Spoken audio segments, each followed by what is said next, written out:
Hello and welcome to another episode of Scara Scream Theater. My name is Scara, Damsel of the Doomed, and I will be your host.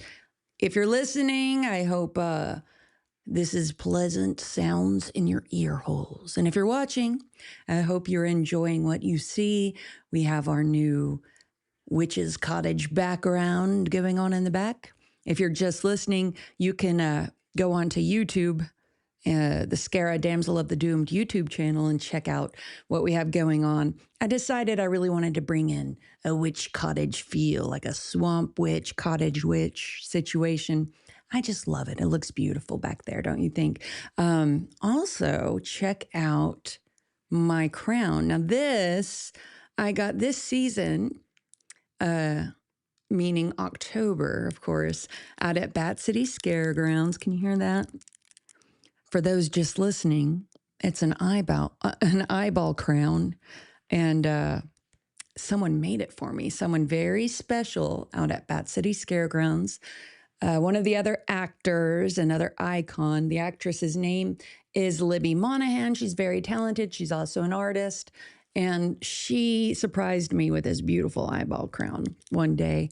And I just love it. I had to make a commercial spot for someone, and I wanted to look extra special. So I wore Libby's crown. Thank you so much, Libby. You're so sweet. Speaking of art, while we're doing show and tell, let me show you what I did the other day. This is Herman. I can't zoom in. I wish I could. I'll have to do it in post.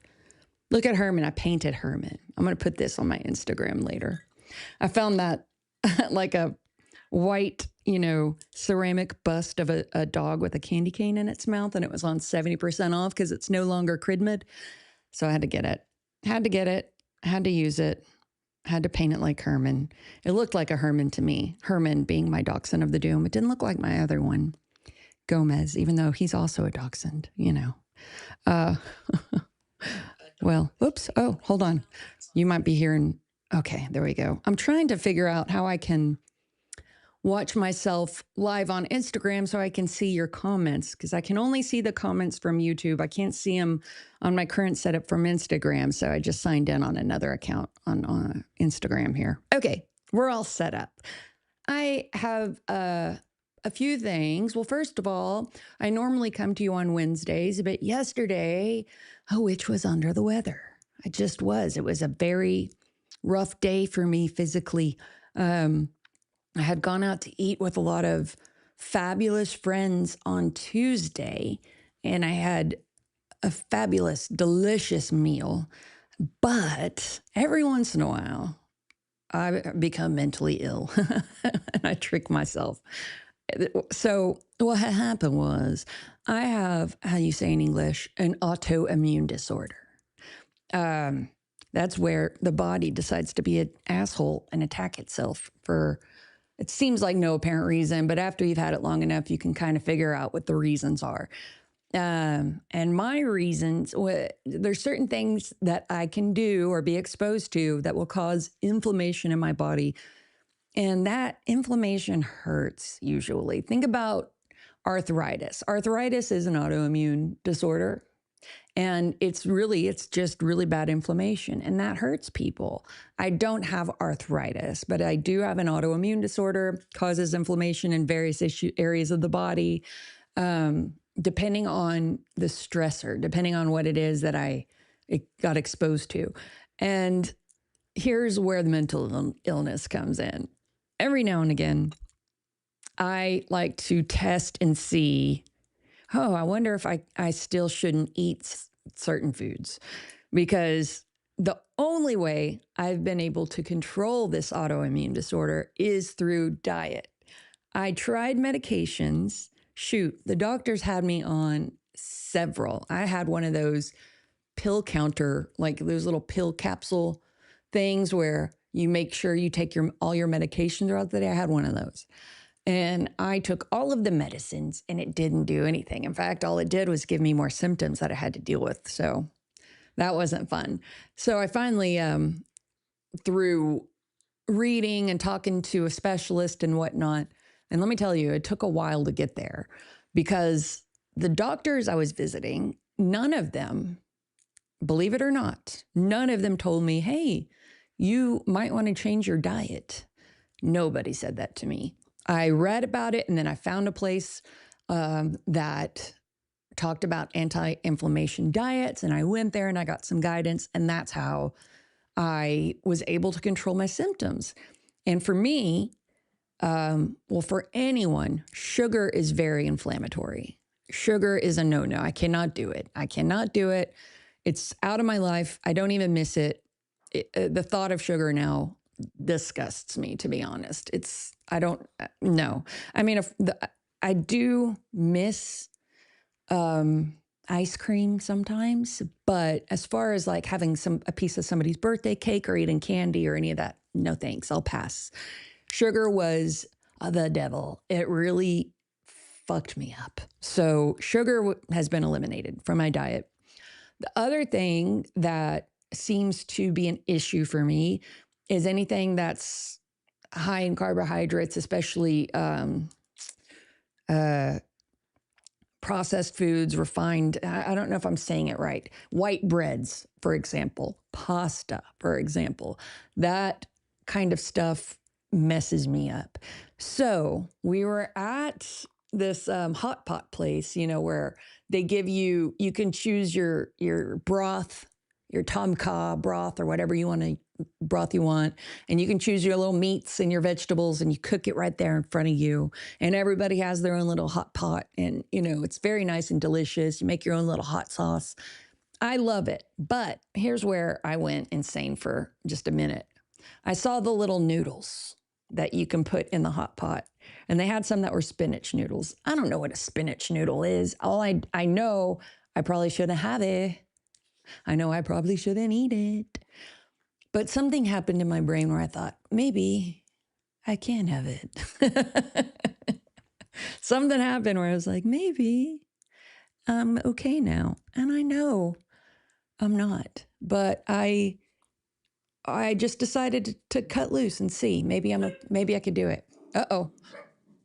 Uh-oh, someone's at the door? Someone is at the door?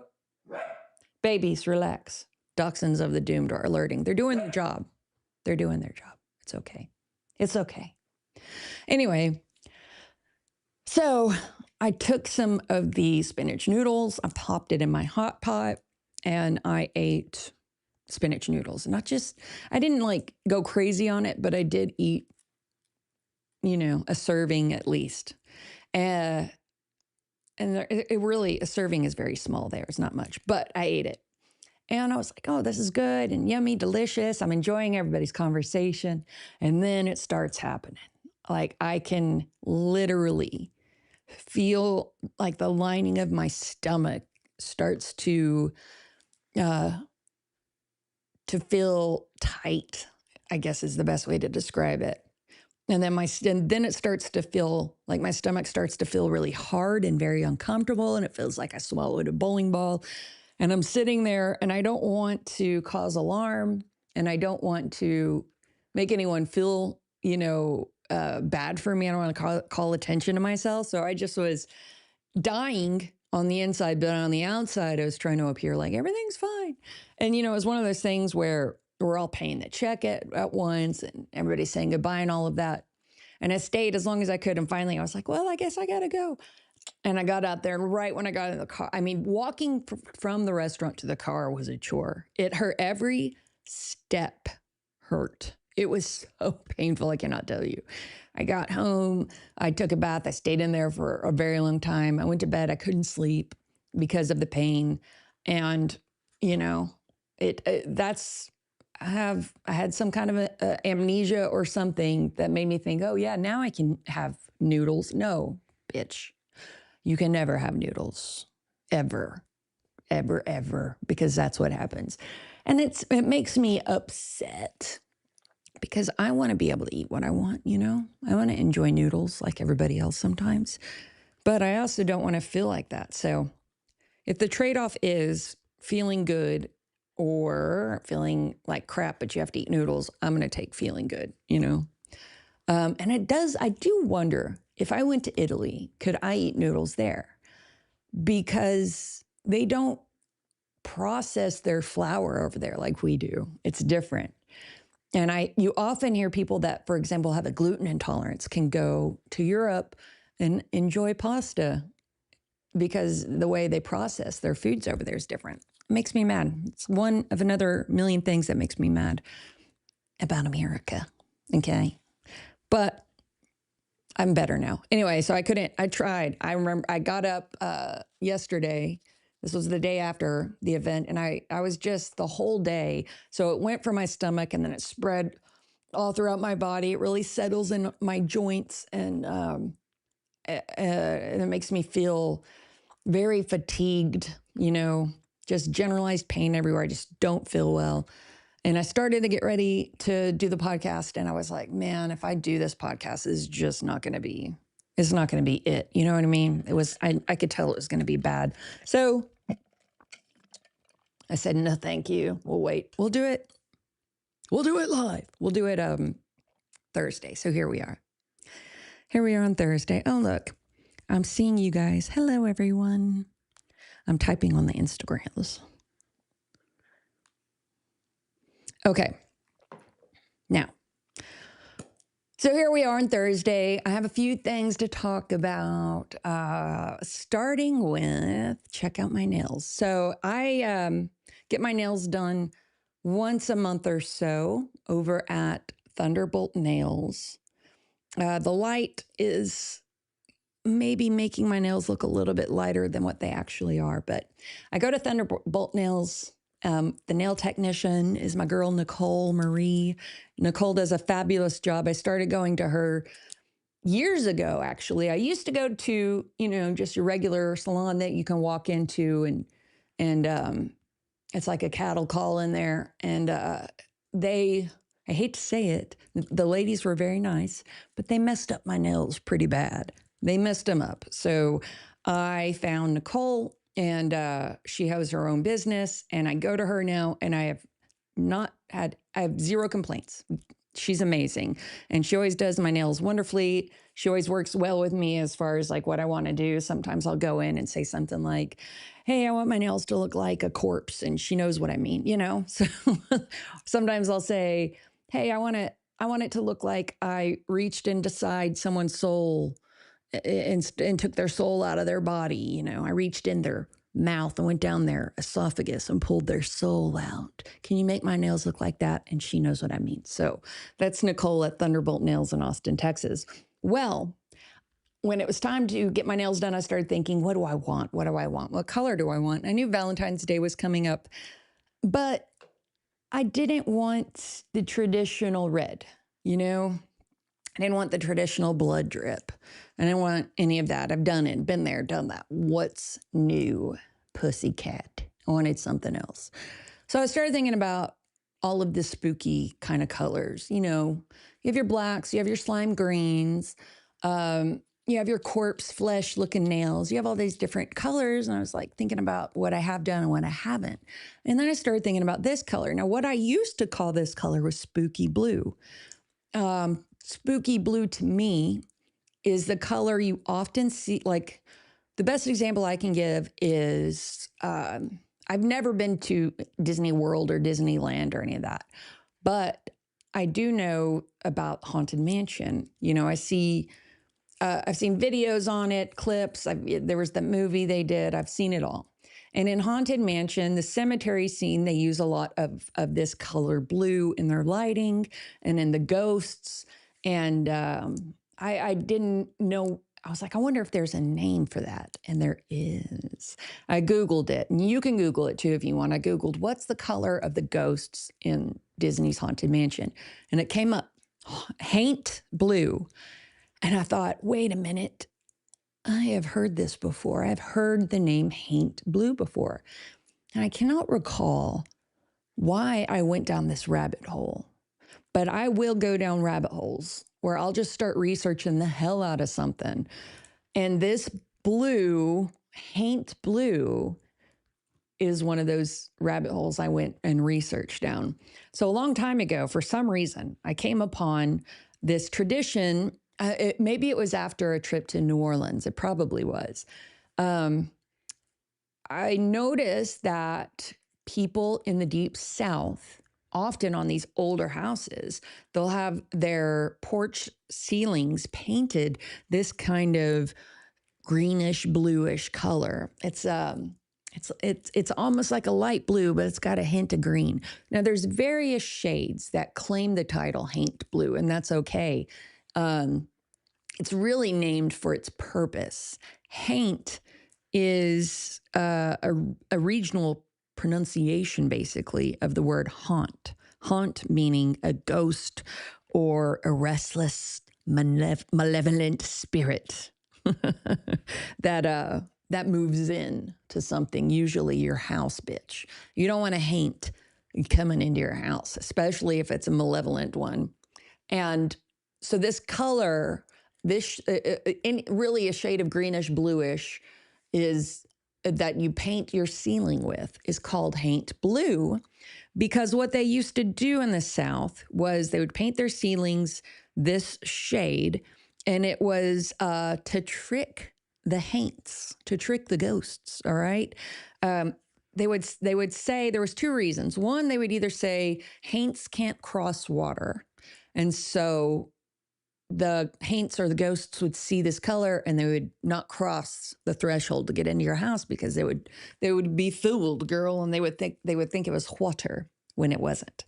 The other one that I had read about was that haints would see this color of blue and they would think it was the sky and they would just continue upward instead of going into your house.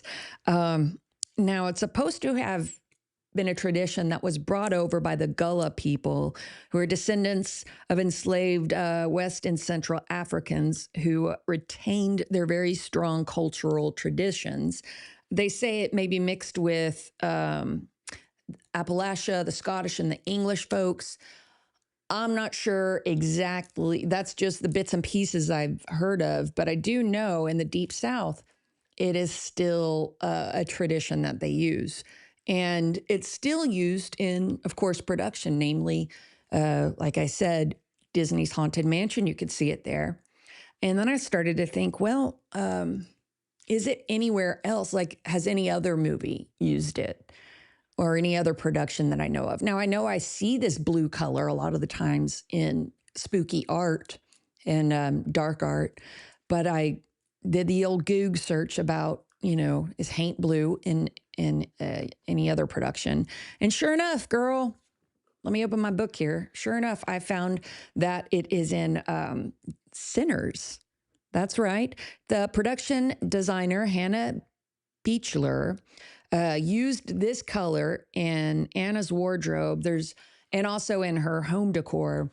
There's a scene where the necklace she's wearing, bitch, is exact. It's just about this exact shade.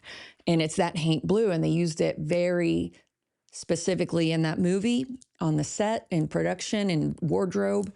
And they even used the line when they were referring to two of the characters. I think it was Anna said she thought they might be haints, meaning malevolent spirits. Of course, they were vampires, but they weren't sure what they were dealing with at that point in the movie. Anyway, very clever. That movie used Haint Blue, and again, from the Gullah peoples where it apparently has originated. So that movie did a lot of cultural references and something that no other horror movie has done, I believe, for that culture. That's why it's such a cool movie. It's one of the reasons why it's such a cool movie.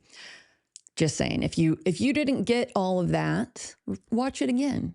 Read about it, watch it again, and watch it with a fresh set of eyes, because it really is swell. You know what I mean? Haint, this type of magic of painting your ceiling, it's a type of magic, and it's called apotropaic. Let me say it slow. Apotropaic magic. Apotropaic magic. Apotropaic magic. Yes. No. Apotropaic. Girl, let's try one more time. Apotropaic magic. is the type of magic that you use with an object to kind of ward off spirits. Now, this could be a few different things. Horseshoes, it could be the gargoyle I have outside of my house. You could also use this type of magic in other ways, just simply crossing your fingers. That's that type of magic. Knocking on wood is that type of magic, just so you know. This all comes from somewhere. These things just don't happen. It's magic, bitch. It's magic, bitch. These things don't just happen. It's magic, okay? Check it out. So that's Haint Blue. It's out there. It's intended to turn away evil and malevolent spirits. I used to call it Spooky Blue, but I for now and forever will call it Haint Blue. And my nail tech, Nicole at Thunderbolt Nails, she mixed up 2 different shades for me. She mixed 2 different shades for me. Looks like the right camera might be frozen. She mixed up a light blue and then like this green gel she put over it. So we have this fabulous color. Let's see. What else do we have today? Oh, I wanted to tell you about last week. We had asked the question for Scara's Scary Hotline. If you want to call in, 512-710-8766. I asked the question, if you had to go up against a horror movie villain, what horror movie villain would it be? Who would you pick? And you guys did not disappoint. You had some really good answers. I'm still frozen on that right cam. That one, yeah. You guys had some good answers, starting with Dr. Abominable. He said Norman Bates. Dr. Abominable says he's a lightweight and has no supernatural or superhuman abilities. And the big question is whether or not he has a knife. I think Dr. Abominable, even if Norman Bates had a knife, you could probably still take him. Do one of those, where they teach you in self-defense, where you just take both your hands and, hit the wrist. I think you could break Norman Bates' wrist with an air kiss. I think you could blow a kiss and it would break that fella's wrist. He was nothing. He was just a little skin and bones, Norman Bates. And he was a mama's boy. He had no grit to him. Well, he was psychotic. So there's that. Let's hope he's not super smart, because you can be a wisp of a man and be super smart and still be a supervillain. But if you're a wisp of a man and you're not very smart, you're just going to resort to surprising young women in the shower and stabbing them to death. Okay, Jeremy on Instagram, JE1648, said Arnie and Christine because he feels like he could take them. Again, let me take my eyeball crown off real quick now that we're getting into the nitty gritty. Hold on. Again, this is another character who, is kind of a wimpy man. I agree. The problem would be, is he going to be able to get Christine after you? Because you can't beat a muscle car bitch. If Christine's coming after you, you're in trouble. So you're going to have to get Arnie when he's not around Christine, okay? Over on TikTok, Lenny T said the Boo Brothers. And I was like, who the fucks are the Boo Brothers? I have no idea. Oh, we're back up. Thank you. The Boo Brothers. And then I Googled it, of course, because I was racking my brain. But they are, it's from Scooby-Doo Meets the Boo Brothers, a 1987 animated comedy horror movie, made for TV film. And I don't remember. Maybe I saw it when I was a kid. I can't remember. But I'm guessing it's these 3 orphan ghosts. And I think they're kind of modeled off of the Three Stooges. So I don't think they're probably villains. So you're disqualified, Larry or Lenny or whatever your name is. Disqualification. They're not a villain. They can't be villains, can they? Then we have TikTok and Throwaway is this person's name. They said, does Jaws count? Because I would just not go in the water. Yes. Jaws absolutely counts. Jaws is a horror movie, a horror thriller for sure, for sure. And to you saying I would just not go in the water, I would say you're going to need a bigger boat. Okay. Have you seen Jaws? Have you seen what that shark can do to a boat, boy? You might not be safe. You might not be safe. South Texas Explorer said Godzilla so that it would be quick. And, you know, if you're just going to resign yourself to your fate of imminent doom, Godzilla would be a good choice because one step, you're squashed. You're done. One fire breath, you're done. Easy. There's no torture. It's not like Jigsaw's after you, making you torture your damn self. That would be the worst. Oh, let's do that right now. Let's do that right now, okay? Since we're on the subject. If you had to choose a horror, how do we want to say this? Which horror movie villain is the one that you would least want to go up against in a fight? Call me at 512-710-8766. That's Scara's Scary Hotline, and let me know. Or you can just leave me a message right here.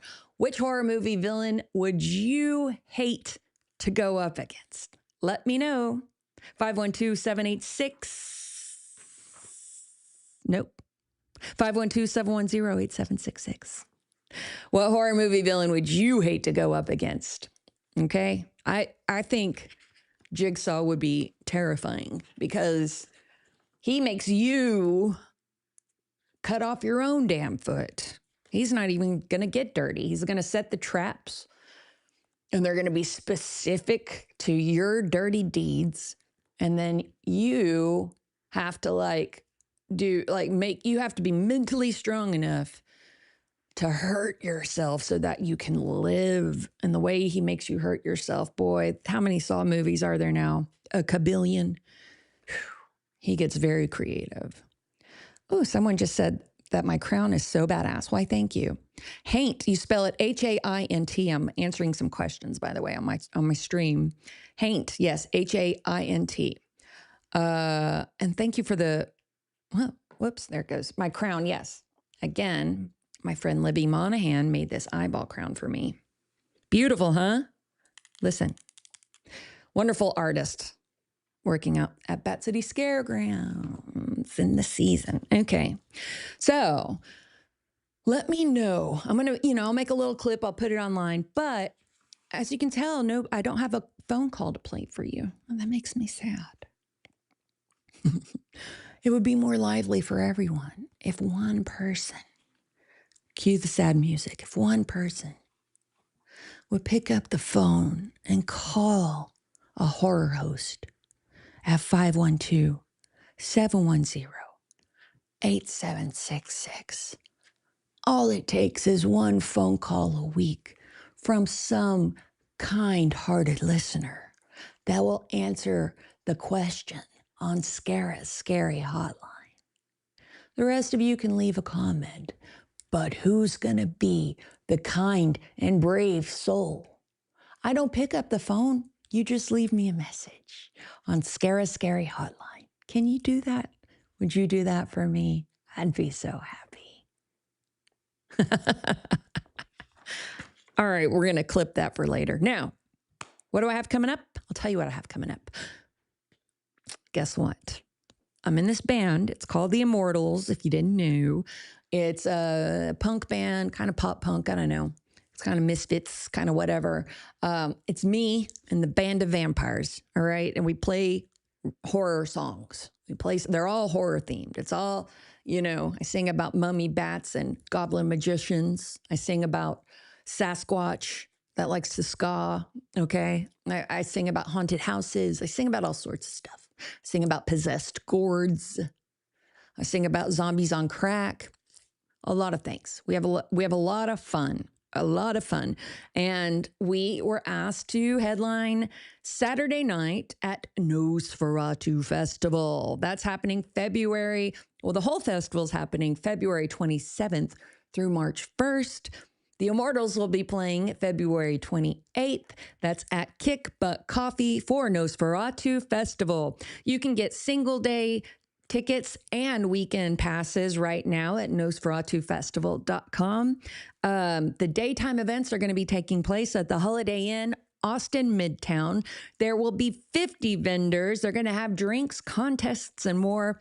And then at nighttime, join the festivities over at Kick Butt, which is just a walk away.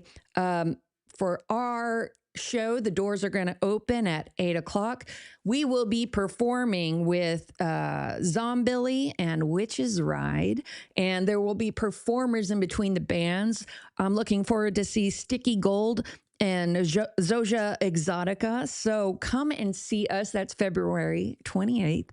The Immortals will be playing Nosferatu Festival. Get your tickets at nosferatufestival.com. I'm very excited about that. I've been hosting Nosferatu Festival, I think there's one I didn't get to host, but for the most part, almost all of the years anyway that they've been open. So that's been awesome.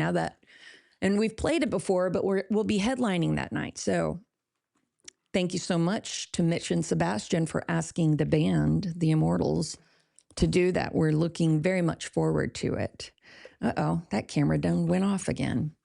We're going to have to figure that one out. Technical difficulties. This podcast, right now we have 2 cameras, and I just purchased the 3rd camera, which means we will be ready for guests soon. I cannot wait. I don't know who the first guest is going to be. It might just be, I have a few people in mind. I want it to be easy breezy. I just want to sit here and talk about horror things and pop culture and whatever. That's all. I want it to be easy breezy and fun, something you guys might like to watch, something you might want to listen to. So the camera should arrive soon.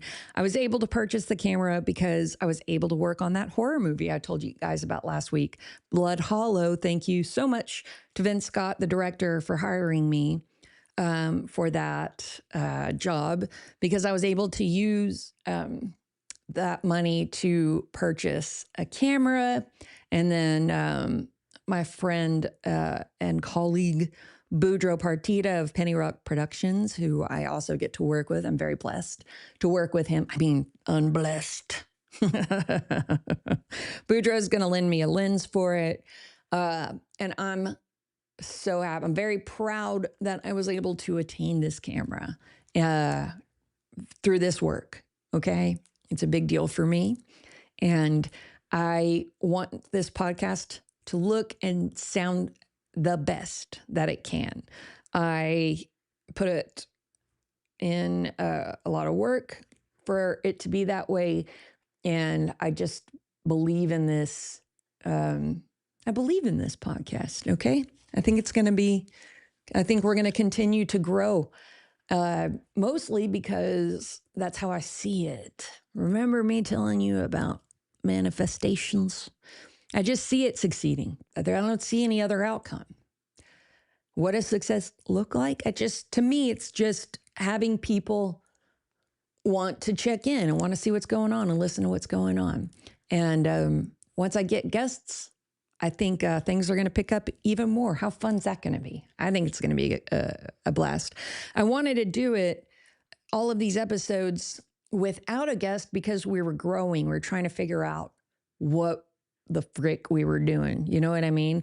I started off in a bedroom back there and with one camera and a cell phone camera, and that looked ridiculous.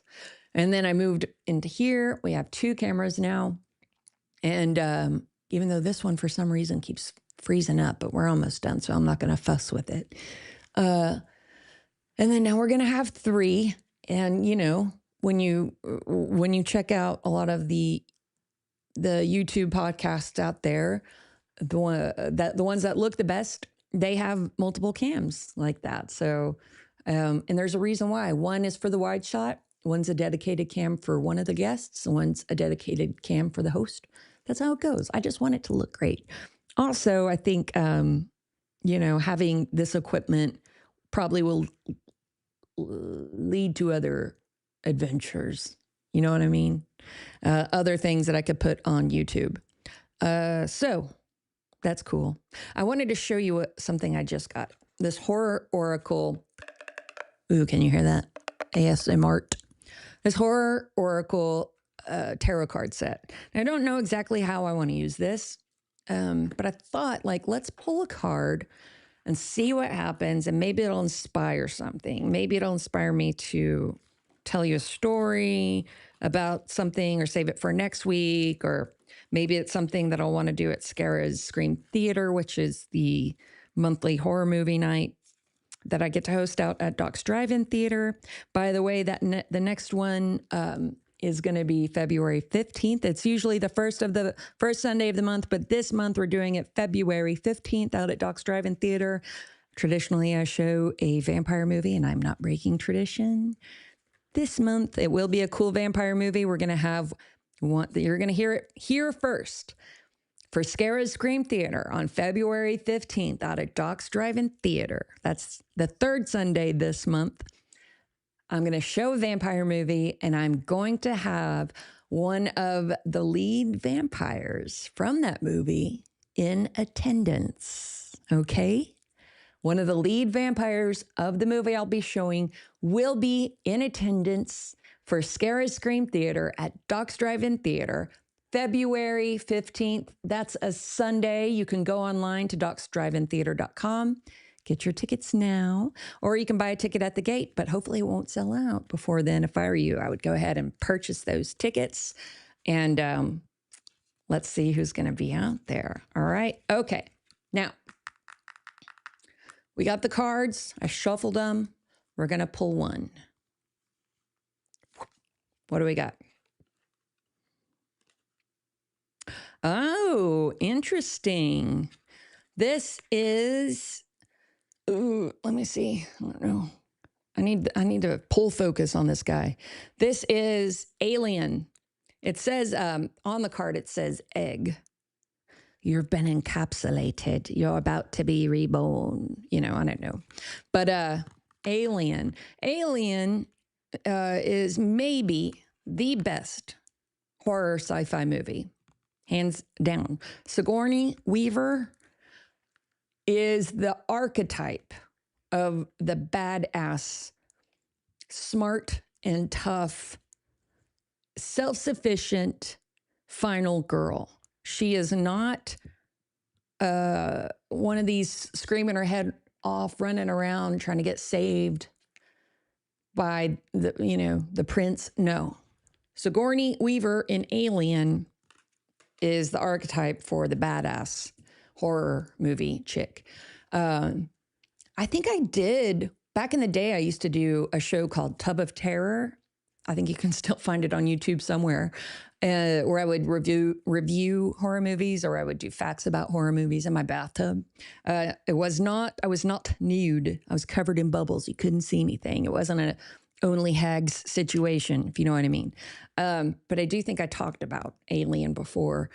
Maybe Alien is something I really should show at Scream Theater. That sounds like a fun, maybe beginning of summer movie. I don't know. I'm going to think about that one. Anyway, that if you have a suggestion on how should I use these horror oracle cards? I don't know. Maybe it's just that. Maybe it's just me talking a little bit. Oh, it comes with this little guidebook. Let's see what the guidebook says about egg. That's what it calls it. Let's see here. Oh, no. I don't know if it's gonna, okay. Here we go. So I'm looking through, there's like 50 horror movie cards in this thing. So for egg, of course, it's Alien, directed by Ridley Scott. It came out in 1979. Oh God, it's moving right towards you. It's not always clear that we're only at the beginning of a situation. The stranger, the circumstance, the less able we are to predict the way it can evolve over time. With potentially shocking results, gut-wrenching decisions may be forced upon us when we have limited means with which to respond. But any new encounter, no matter how awful, can prove to be a crucible that helps us recognize our inner strength. Take care when peering into the unknown. And living in fear may limit your potential. That's what the horror oracle has to say to us. So take of that what you will, bitch. Take of that what you will. Was there something else I was going to tell you? We did the horror oracle. I told you about Nosferatu Fest. Told you about Scary Scream Theater. We went over Haint Blue. I think we're good. Oh, hi guys. Oh, look, I see you. Oh, I see you, Tracy. Alien is a total fave. Do you think I should do it for Scream Theater one of these times? Let me know. Let me know. Until then, I think we're good to go for tonight. Thank you once again for tuning in to Scare a Screamcast. If you're listening, hello. If you're watching, hello. I am going to go ahead and sign off. There's a bath calling my name. And I hope you guys get some rest and relaxation as well. Until then, I'll see you in your screams.